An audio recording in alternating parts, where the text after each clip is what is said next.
Hi guys, ఈరోజు మా ఊర్లో పెద్ద పండగ అండ్ జాతర కూడా. నా ముగ్గు చూసి ఆల్రెడీ గుర్తుపట్టేసి ఉంటారు. ఈరోజు రథసప్తమి, అందుకే రథం ముగ్గు వేసి మంచిగా ఇంట్లో శివునికి పూజ చేసుకొని టెంపుల్కి బయలుదేరాము. 7 o'clock అనుకున్నా నేను టెంపుల్కి. చూడు ఇంకా తినుకుంటానే వస్తున్నాడు. జిమ్కి లేట్ అవుతున్నా, నా స్కూల్కి లేట్ అవుతలేదా? మంచిది. ఎన్నిటి వరకు వస్తాం? 10:30. పోకపోతే ముందు జిమ్ పోతే నొప్పి. సరే, ఫస్ట్ అయితే టెంపుల్కి వెళ్దాం పదా. అటు లైన్ ఉన్నా ఇప్పుడు ఏం చేస్తారా? లైన్ ఉండదు నాకు తెలిసి. లైన్ ఉండదు. ఏందన్నా స్కూల్కి లేట్ అవుతలేదు నీకు? నేను స్కూల్ పోతలేను. మరి స్కూల్ ఉన్నది ఎందుకు చెప్తున్నారు నాకు అప్పటి నుంచి? నువ్వు తొందర రెడీ కావు. మరి నేను అప్పటి నుంచి అందుకే తొందర. స్కూల్ ఉంది బట్ మేము క్యాన్వాసింగ్కి వెళ్తున్నాము పిల్లల అడ్మిషన్స్ కోసం. సో ఇప్పుడు మార్నింగ్ 7 అవుతుంది కాబట్టి 8 o'clock బస్కి వెళ్దాం అనుకుంటున్నాం. ఎప్పుడు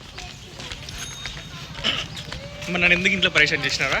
అట్లా చేయకపోతే ఈ టైంకి రాకపోతే నేను. బాగుందా సర్ప్రైజ్?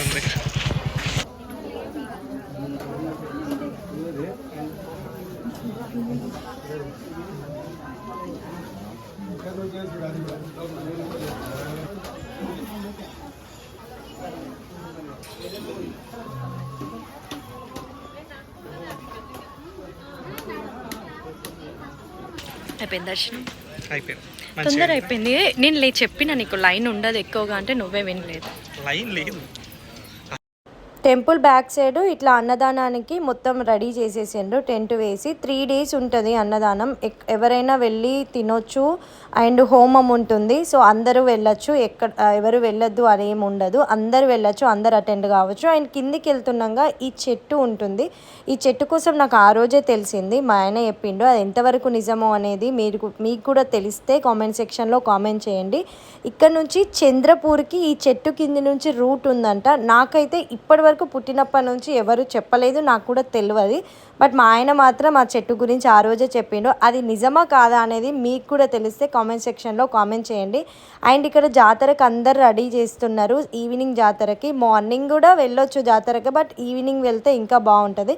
ఈవినింగ్ జాతరకి మళ్ళీ స్టార్ట్ అయిపోయినాం. మార్నింగ్ టెంపుల్కి వెళ్ళి ఇంటికి వచ్చేసి మళ్ళీ ఈవినింగ్ మళ్ళీ మేము జాతరకి వెళ్ళినాం. సో జాతర స్టార్టింగ్ ఇలా ఉంటుంది. స్టార్టింగ్ నుంచి కిందికి వెళ్ళాలి. కిందికి వెళ్తే వాగు ఉంటుంది. ఇక్కడ అన్ని జాతరలో అన్నీ ఉంటాయి. భలే ఉంటుంది అసలు జాతర. నేనైతే ఈ జాతరకి పర్టికులర్గా లాయిలప్ప కొనుక్కోవడానికి వస్తాను, బట్ నాకు అది దొరకలేదు ఈసారి కూడా. చిన్నప్పుడు మాత్రం ఎవ్రీ ఇయర్ తీసుకుంటుండే. తర్వాత ఏమైపోయిందో తెలియదు, అవి రావడం లేదు. జస్ట్ నార్మల్గా బుగ్గలు వస్తున్నాయి, బెలూన్స్ వస్తున్నాయి, బట్ అవి మాత్రం రావట్లేదు.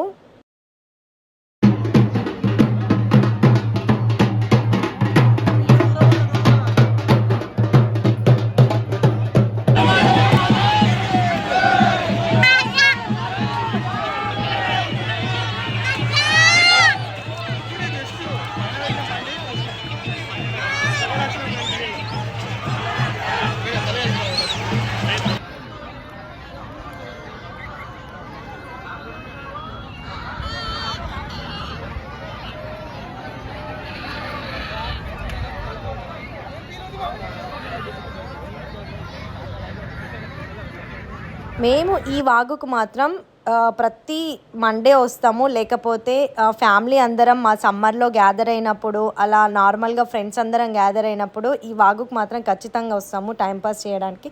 సమ్మర్లో మాత్రం ఖచ్చితంగా అటెండ్ అవుతాము, ఎందుకంటే చాలా కూల్గా ఉంటుంది. కొంచెం ఈవినింగ్ టైంలో ఎంజాయ్ చేయొచ్చు అని చెప్పేసి ఫ్యామిలీ మొత్తం ఇక్కడికి ఖచ్చితంగా వస్తాము మేమైతే ఎవ్రీ ఇయర్. సో ప్రతి మండే కూడా టెంపుల్కి వచ్చినప్పుడు నేను కూడా వచ్చేస్తాను తనతో పాటు. నాకు వాటర్ ఫాల్స్, వాగు అని అంటే చాలా ఇష్టం. అది ఎంత చిన్నగా ఉన్నా కూడా వాటర్లో మస్తు ఎంజాయ్ చేస్తా. వాటర్లో కాళ్ళు కూడా భలే తెల్లగా కనిపిస్తాయి, అసలు మస్తు కనిపిస్తాయి. ఆ తెల్లగా రియల్గా ఉంటే బాగుండు అనిపిస్తుంది, కానీ ఈ డస్ట్ వల్ల అది అసలు సాధ్యం కాదనిపించింది. సో అక్కడే చాలాసేపు టైంపాస్ చేసి మళ్ళీ షాపింగ్ చేయడానికి ముందుకు వచ్చేస్తున్నాము. షాపింగ్ అంటే ఏముండదు, జాతరలో ఏదో ఒకటి కొనుక్కోవాలి అంతే గుర్తుగా. ఎవ్రీ ఇయర్ ఒకరి ఈ జాతరలో ఇది కొనుక్కున్నామని ఉంటుంది కదా, అలా తప్ప పర్టికులర్గా కొనుక్కోవాలని ఏమి ఉండదు. బట్ గుర్తుండిపోతుంది ఈ జాతరలో ఇది కొనుక్కున్నా అని చెప్పేసి.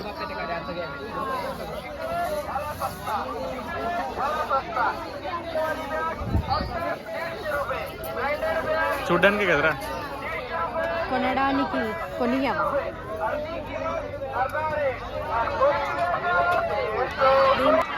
ఇక్కడ ఒక చిన్న అబ్బాయి గాంధీ తాత లాగా రెడీ అయ్యి ఇక్కడ కూర్చున్నాడు. పాపం కదులుతున్నాడు మధ్య మధ్యలో గమనిస్తే, లేకపోతే మంచిగా సైలెంట్గా కూర్చొని ఉంటున్నాడు. భలే అనిపించింది తనని చూస్తే. సో ఇక్కడ ఇయర్ రింగ్స్ నాకు చాలా నచ్చినాయి. బార్గింగ్ చేస్తే 100కి 3 ఇస్తున్నాడు, లేకపోతే 40 రూపీస్కి ఒకటి అని చెప్తున్నాడు. బ్యాడ్ లక్ ఏంటంటే 3 తీసుకున్నా నేను, బట్ నాకు ఫోన్పే పనిచేసలేదు అక్కడ, నెట్ అస్సలు సరిగా రావడం లేదు. సరేలే ఇక నైట్ అవుతుందని చెప్పేసి ఇంటికి వచ్చేసాను. బట్ ఇయర్ రింగ్స్ మాత్రం బాగున్నాయి అతని దగ్గర కలెక్షన్.